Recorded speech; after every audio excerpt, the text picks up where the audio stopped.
And where should I start? About here. I was walking down earlier, and does that fit about right? Yeah. I just saw handbags in the window, and I thought that was an interesting shape. So handbags are basically a box. So if you kind of draw a box like that, and this will work for all sorts of things. So if you're a boy, don't be shy, because this kind of drawing kind of idea kind of works for lots of different things. So basically that's your handbag. It's a box that you put things in, but it's soft, so it becomes a bag. Now if you kind of take that point there and draw a curve, and then along the top line there, that will go there, and then you draw a curve, then that's kind of a handbag shape, and you can maybe soften those curves. And what kind of a handbag? Let's make that a bit gentler over the top, and kind of have a flap coming over the top like that. That will probably be in there like that, something like that. And some kind of clasp on the side, and then you're going to have the handle, which you'll see something like that. Okay, so that's one. Now I've been reading a book that was recommended to me by my YouTube friend Stan Batar, with 2 A's on the end, which is called Learn to Think Like Leonardo, which is very, very interesting. I had to get it. I think it's out of print. I had to get it sent over from the States, from Amazon. And one thing there, Leonardo says, draw things from 3 angles. So that's what I'm going to do. And drawing things from 3 angles kind of makes you look at the things differently, which is a good thing. Hang on now, I'm just trying to get this fitting in the camera. So there we go. So this time I'm going to draw a box. I'm going to draw more of a squarey kind of longer box, and I'm going to make it more rounded like that. And it'll tend to sag a bit as well as it goes round, because and then that will tend to sag a little. And let's bring the lid of the bag over like that, and put a buckle on it or something like there.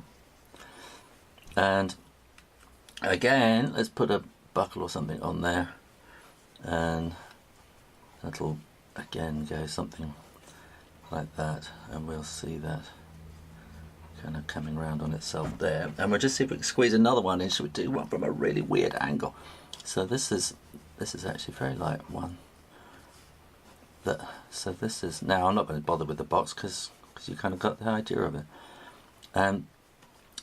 So from that side, you're going to get 2 handles going up there, and you're going to get kind of 2 handles coming up from this side, and then you've got a kind of a clasp thing along the top, which is very like my handbag my mother had for many years. Okay, I think that's all kind of fitting it. Now I'll draw it in ink, and I'll put some kind of a clasp in there. So I think one thing about drawing is it doesn't really matter what you draw, as long as you draw something. I'm sorry, I should have got prepared with names. Somebody the other day saying, how do I practice? Everybody keeps telling me I must practice, but how do I practice? And the first thing about practicing is whatever you do, you must do it every single day. That's the thing about practice. Drawing is a skill, and you improve your skills, whether it be football, playing the violin, or singing, dancing, anything, by practicing every day. And basically what you're doing is setting up habits.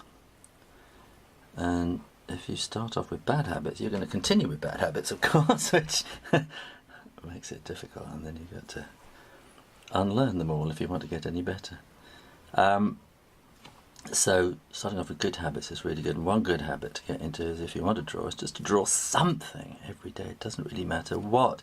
Even if it's a handbag and you think, I'm a boy, I don't do handbags. It doesn't matter. If you see something and you think, that's an interesting shape, just kind of draw it and understand it. So I think that's the other thing is if you draw something every day, don't just draw it.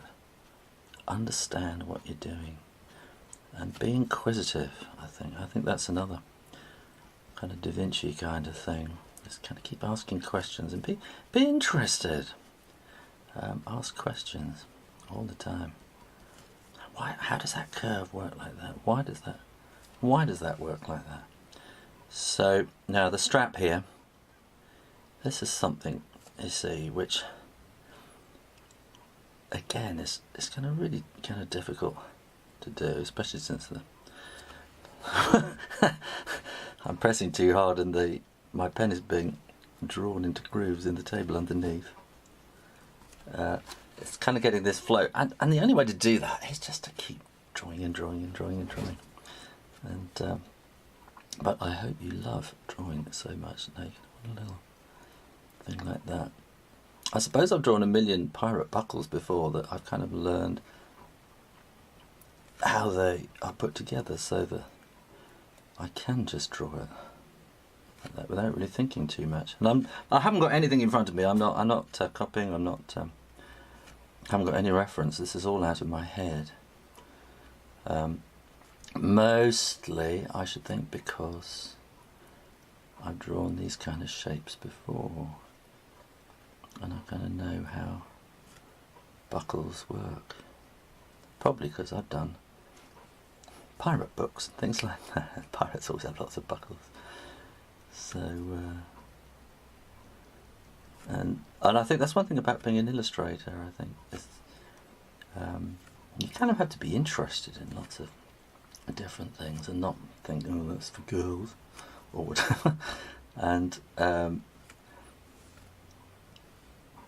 you just have to kind of, well, I mean, one thing about being an illustrator, you just have to learn to draw everything, and not be afraid about what you're drawing. Just think, okay, I've never drawn that before, but I'll have a go. And you go off and you find books and you find pictures and you study and you analyse what it is you're trying to draw, and I don't know, it kind of comes together somehow. And there we go. So, as I say, you know, these straps, I'm going to making them up as I go along. The curves aren't very good where it kind of comes into it there, but I think that's because the grain of the table underneath the piece of paper is making my pen go a bit wobbly. Excuses. Bad workman always blames his tools. I think the secret to that would just go a bit more slowly, but again, I have the time constraint. I can see the time, 8 minutes, and that's kind of ticking away in my mind. So that would be kind of going something like that, I think. So I'll take that round there, and so I think my mum's handbag is actually alligator skin or something, which wouldn't be allowed anymore. But I think it's very, very old and from the days when people did that kind of thing. I suppose they probably still do on the black market. I'm not sure if you're allowed to do alligator skin, crocodile skin handbags anymore, unless they're kind of sustainably farmed crocodiles. Sounds a bit unlikely to me. And a bit of something like that, and a bit of shading around the back there. And that's kind of basically it, I think. Yeah, so I'll just put a bit of, so they're not quite 3 angles. I think I meant to do that from a slightly different angle, but never mind. So we'll put a bit of shading to just going to place it on the table like that, and a bit round the back there like that. Good. Well, I'm quite pleased with that. It was just a little thought. As I said, I was just walking into town and I thought, what shall I do today? And I just caught these handbags in the window. And there you go. How to draw handbags. If you enjoyed that, keep coming back to the Shoe Rainer Drawing channel on YouTube. And hang on, I'll just put a little bit of shading in there as well, maybe. And where I'll be having lots more videos and stuff like that. And In the meantime, you keep on drawing, you keep on practicing again and again and again, different angles. And I'll see you next time. You take care now. Bye bye.